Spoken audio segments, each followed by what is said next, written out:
Assalamualaikum warahmatullahi wabarakatuh to Madam Zarina.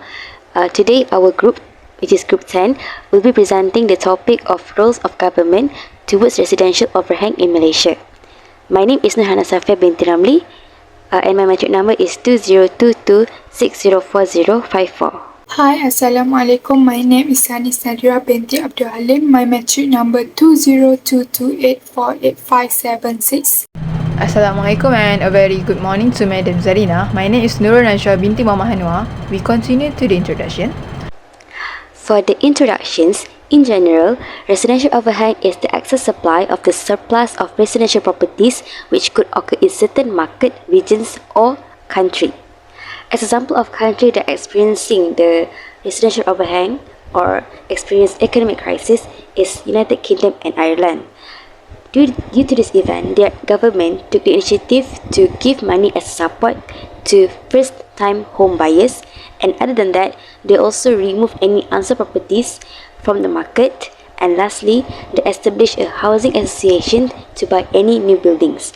Hence, with the attempt and support from the government, these residential overhang issues can be overcome. Residential overhang also can be defined as housing units that obtain the certificate of completion and compliance but have remained unsold for 9 months.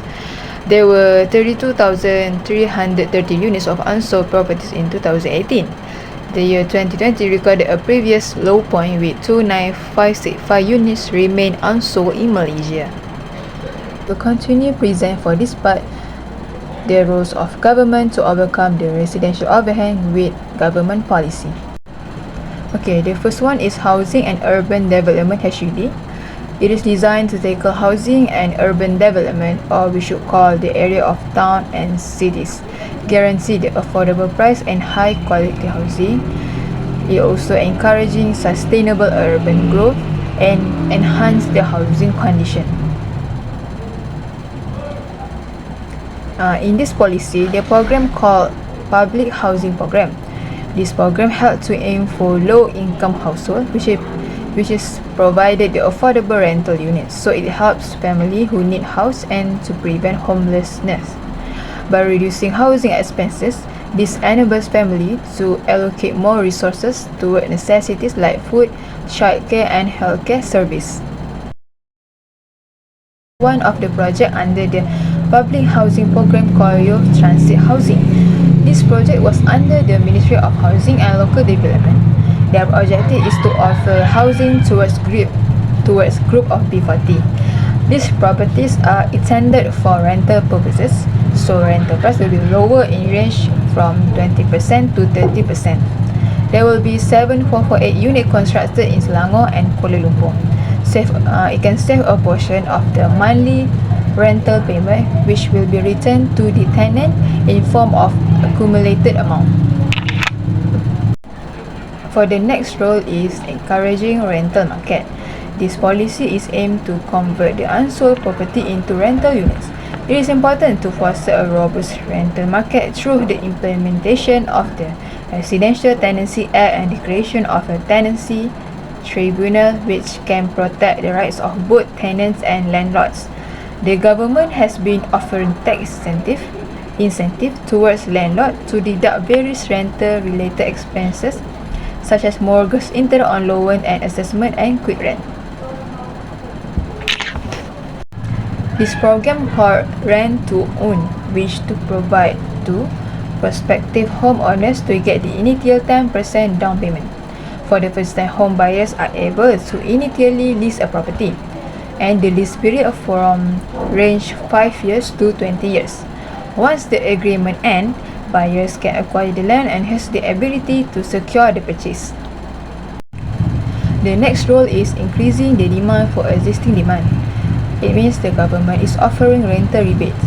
The Ministry of Finance plans to lower the minimum price of property towards the foreigner from 1 million to 600,000.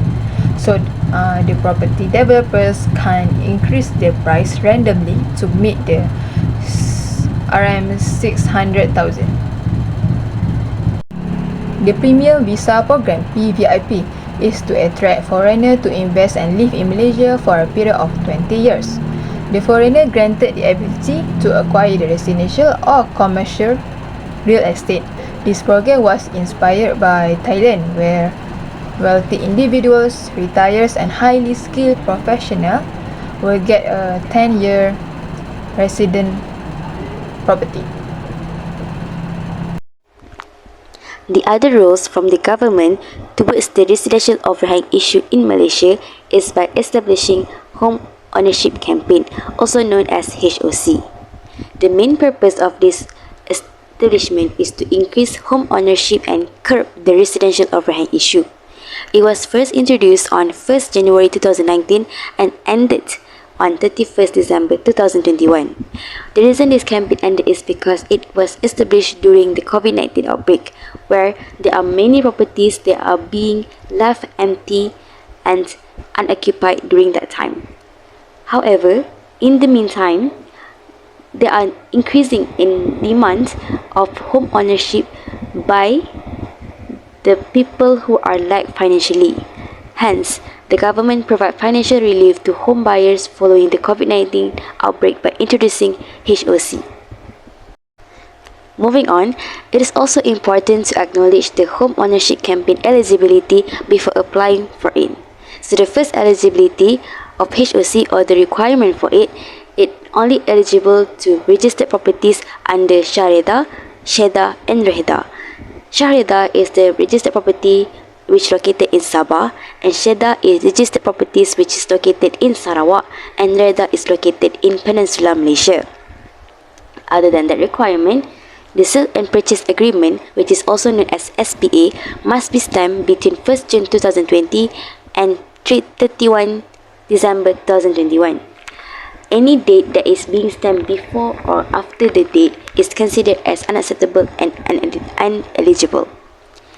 And lastly, the purchasers and co-purchasers must be Malaysian citizens, as the main purpose of this campaign is to promote or increase the home ownership of Malaysian citizens. Based on the instruments of transfer data here, it shows the house price, stamp duty and stamp duty under HOC. So normally for house price that is first 100,000 ringgit, the stamp duty will be 1%. However, under HOC, it will be exempted. And for the house price that's starting from 100,001 ringgit until 500,000 ringgit, the stamp duty normally will be charged for 2%, but under HOC, it will also be exempted. Moving on, for house prices that is started from 500,001 ringgit until 1 million ringgit, normally stamp duty will be charged for 3%, but under HOC, it will also be exempted. And last but not least, for house prices that are started from 1,001,001 ringgit until 2.5 million, stamp duty will normally charge for 4%, but under HOC, it will be charged for only 3%. So as you can see, those are the benefits, and not just that, applicants will also experience 10% house discount. It is also important to know that HOC only covered registered residential properties with a value between 300,000 ringgit until 2.5 million ringgit only. Aside from the establishments of HOC, Housing Credit Guarantee Scheme, HCGC, is also the other government roles in overcoming the residential overhang in Malaysia. It is also widely known as Syarikat Jaminan Kredit Perumahan Berhad, SJKP, in Malaysia. The main purpose of the establishments of SJKP is to support those with irregular income, such as small business owners, farmers, taxi drivers and fishermen, or other low-income jobs. The government provided a total of 2 billion ringgit for HCGC and also expanded this HCGC to freelancers and also gig workers. In this scheme, there are two parties which are the borrower and also the lender. The borrower is the person who wanted to buy the house, while the lender is usually the bank. The bank has the right to the property until the borrower clear all the payments along with the interest of the house.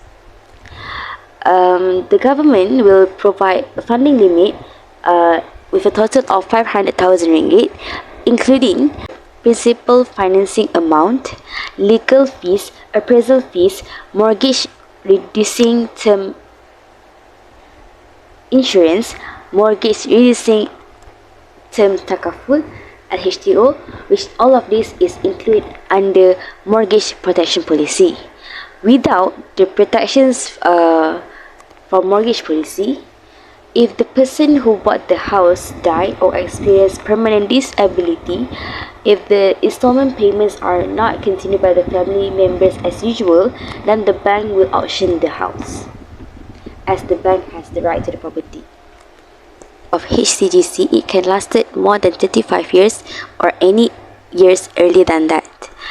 For financing up to 300,000 ringgit, the 0.25% fee will be charged, and the financing above 300,000 ringgit and up to 500,000 ringgit, 0.5% will be charged for the fees, and the interest rate will be determined by the financial institution involved. There are many financial institutions involved in HCGC, which are the major ones are Agrobank, Bank Islam, Bank Muamalat, Bank Rakyat, BSN, Maybank, MBSB Bank, and also RHB.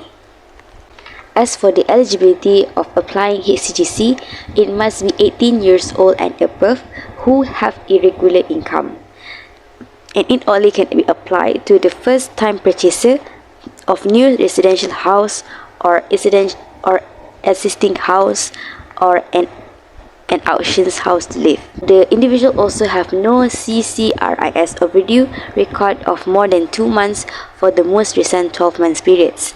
And lastly, the individual must have no negative credit record within the 24 months. My part is the impact of government role on residential overhang in Malaysia. Number 1, encouraging more home buyers to purchase their first home. To encourage more home buyers to purchase their first home, the government introduced the National Home Ownership Campaign, also called NHOC. This campaign introduced stamp duty exemption for first-time home buyers, which will have significant impact on the property sector as it can assist buyers in purchasing homes that meet their income limits.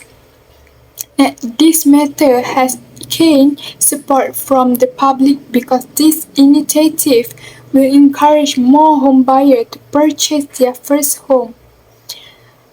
This method can also assist B40 and N40 individuals in purchasing their first home with the financial means they possess. Number 2, increase buyers' interest in housing. The Housing Credit Government Scheme, also called HCGS, can enhance the purchasing power of prospective home buyers. The Housing Credit Government Scheme HCGS through increased financing fund and expand applicant qualification for fixed income group. It also can help reduce the number of unsold low cost and medium cost house. It can enhance the purchasing power of buyers when they are aware of the availability of housing loans. When we succeed in increasing buyer interest, unsold house may be reconsidered and successfully sold according to the potential of each residential property. Market stability. The government effort to reduce residential overhang can help enhance the stability of the housing market. First, price stability provides certainty to home buyers and encourages their engagement in the housing market. Buyers' confidence in the government also increases as they can purchase homes at affordable price. Next, housing market stability creates trust and confidence among home buyers and prospective buyers. When the housing market is stable, prospective buyers feel more confident in making making home purchase decision. Next, the housing market stability resulting from a balance between supply and demand can create healthier competition among property developers. This can incentivize developers to present property with better quality and price, as well as improve the service and facilities offered to potential buyers. Next, housing market stability supports the overall sustainability of the property sector. Therefore, the government needs to play their role in ensuring a reduction in residential overhang and ensuring an increase in housing market stability. Number 4, reducing financial burden. The National Home Ownership Campaign, also called NHOC, provided by the government can help reduce the financial burden on the people required to purchase a home. This enables individuals with financial limitations to qualify for housing financing and enter the housing market that was previously difficult for them to access. Access to affordable housing can provide financial stability for the people. By owning an affordable home, it allows them to allocate their financial resources more effectively and reduce the risk of financial instability that may arise from high rental payment or housing price fluctuation. The government needs to understand that it is not easy for people to afford a home with the high cost of living in the present time. So the existence of this program is highly valuable to people. Next, people have the opportunity to build long-term access. In long term, home ownership can provide financial benefit and financial stability, such as property value appreciation and the ability to leverage home equity for urgent need or future investment. Next, individual can experience improved financial stability, long-term asset accumulation, and overall enhancement in quality of life. For the conclusion, the impact of the government role on the issue of residential overhang property in Malaysia has resulted in positive effect, as it has been found that the government role is capable of resolving the issue of residential overhang. This due to the government action in implementing measure and policy to control and reduce the problem of residential property overhang in country. One important role of the government has the authority to regulate the growth of land development to align with actual demand, thus preventing unsold house or residential overhang. The government also plays a role in providing various incentives and financial assistance to housing developers. This measure aims to enhance the purchasing power of the people and stimulate demand for existing housing. The government also implements programs to address the existing issue of residential property overhang. For example, the National Home Ownership Campaign, or called NHOC, provides stamp duty exemption for first-time buyers. That's all from me. Thank you.